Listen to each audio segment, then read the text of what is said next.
Hey guys, anyone want to play some Fortnite? Well, there's one way to open up this random ass anime review, and that happens to be Battle Royale High School. And before anyone asks, no, it has nothing to do with the Japanese film of a bunch of students trying to kill each other. Although, wouldn't that be interesting if that got an anime adaptation? So this one is considered as a supernatural action with some martial arts. And if you think the name of this anime is over the top, well, holy shit. This anime is just batshit crazy. So with that said, let's get right to it and talk about the story. So it begins with our main character Riki, who happens to join the martial arts club just so he can kick everyone's asses, including the teacher, and he does exactly that. But he happens to do it while looking like King from Tekken, which is kinda awesome. So after he beats up the teacher, he ends up quitting the club just so he can humiliate them all, and then after that he actually gets extremely popular. But his popularityness is short-lived, for that after he gets knocked out by his friend, he ends up waking up and things are, very strange. Yeah, this is where things go from normal high school anime to what the fuck happened. So the first thing that happens when he wakes up is that he goes into a classroom and he ends up seeing a bunch of desks grow mouths and start trying to attack him. And by the way, these desks kinda look like they have like potatoes growing out of them. It's fucking weird.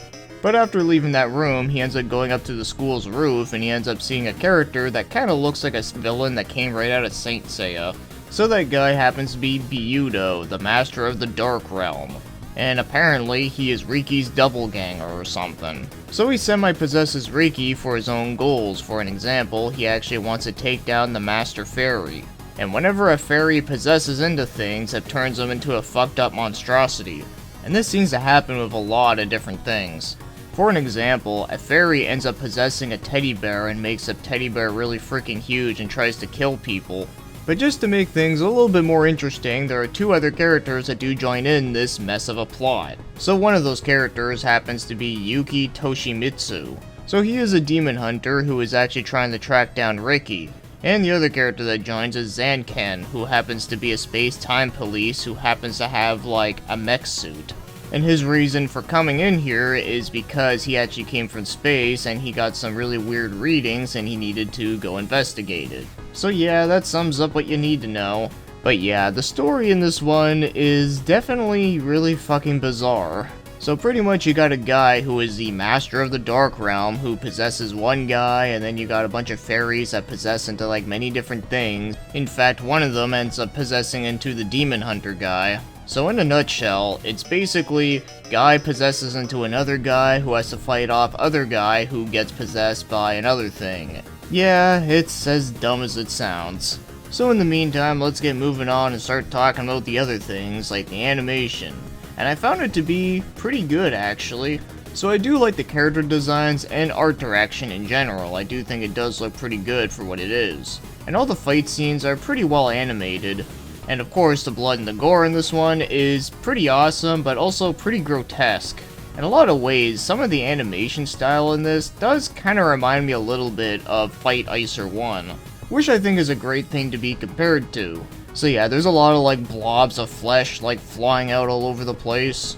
For an example, there was one part that like, I don't even know how to properly explain. It's like this one chick turns into like a blob of flesh, kind of like the ending of the Akira movie.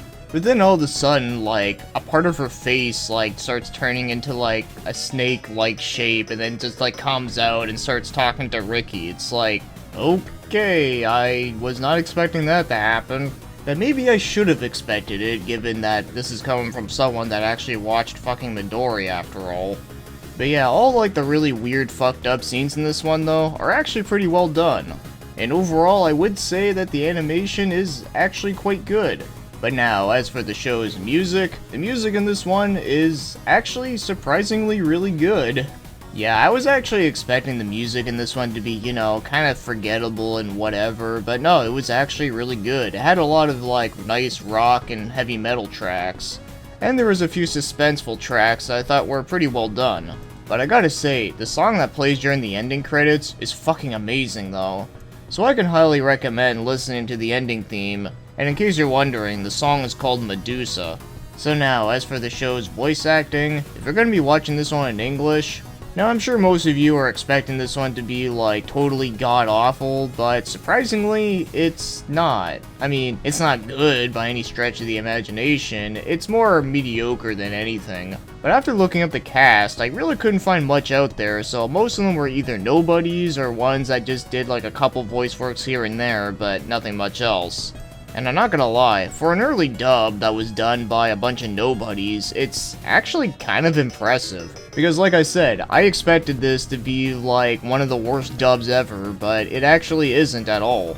But I guess the one downside for it being so mediocre though is that there's no real like standout hilarious moments with the voice acting. So don't go into this expecting the voice acting to be just as hilarious as something like, oh I don't know, like Mad Bull 34. But overall, definitely go with the Japanese version on this one, even though the voice acting is not as terrible as I expected.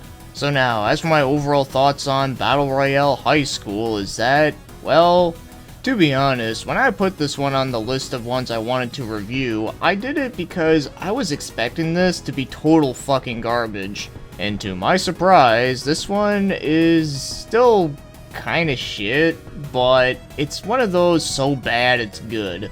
Like, the plot is just really fucking dumb. And the characters are really nothing too special other than the fact that they're just fucking crazy. But to its credit though, it knows exactly what it is. It doesn't try to be good and try to be pretentious and all that. But it instead embraces its schlockiness.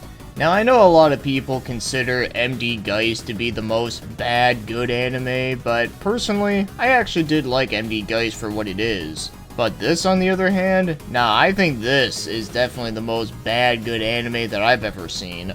And as I said earlier, I really do like the animation and the music quite a bit. And there's more than enough what the fuck moments that happen within this anime that do at least make it not boring. And come to think of it, it feels kind of weird watching this so soon after watching Suikoden Demon Century, because I also said that one was a dumb fun anime, but this one takes it to a whole new level. And it kind of slaps the shit out of that one in comparison. So when it comes to recommendations, yeah, this one is a tough one to recommend for that, well, like I said, it's weird and it's fucking stupid. And when you have things that are weird and stupid, it tends to be hard to recommend to most people.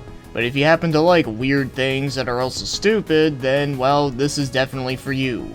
And at the very least, it's a fucked up anime that's actually surprisingly kind of fun. But of course, as long as you go into it with the right set of mind, because I have a feeling if people took this anime too seriously, they probably might get brain damage, so that's something to keep in mind. But overall though, I definitely can't say this anime is good, because it really isn't good at all, except for like, you know, like I said, the animation and the music. But it also wasn't a complete travesty like I was expecting it to be, so yeah, right in the middle.